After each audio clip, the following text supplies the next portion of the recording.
Let's play a small game. I have an object in my hand right now and I'm gonna let it fall. I want you to pause the video in the middle of the fall and guess what the object could be and comment down below. If your guess is right, your comment will be featured in the next video.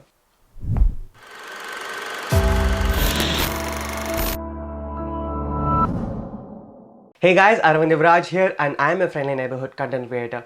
In the last couple of videos, we learned about exposure and two of the three major factors that affect it, the ISO and the aperture. If you haven't watched them yet, please go and watch them here because this video is a follow-up. In this video, we are going to talk about shutter speed. So let's hop in. So what is shutter speed? This requires a practical explanation. So for this, I've taken a box and cut down the bottom part of the box. And let us assume that the top part is the shutter. Let us assume that I'm trying to expose for the camera which is behind me.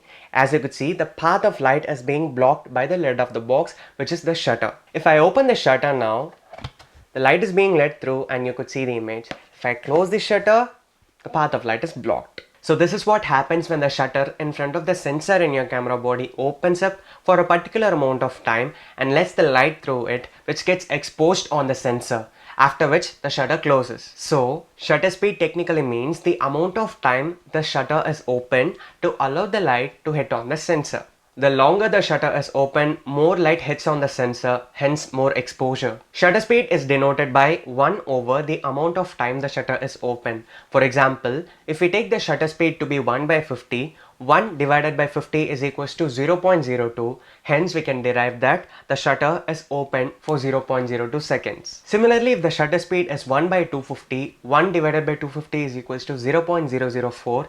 Hence, the shutter is open for 0.004 seconds or 4 milliseconds. Mostly, shutter speed ranges from as low as 32 seconds to as high as 1 by 32,000th of a second. The higher the shutter speed, the camera has the ability to freeze the motion. But note that since only less amount of light is let to hit on the sensor, the exposure will be less. Now, taking the low light situation that we spoke about in the last video, we can solve the issue by decreasing the shutter speed. But be cautious because your camera should be as stable as possible. So if you're shooting handheld, try to keep the camera near your body by bending your elbows.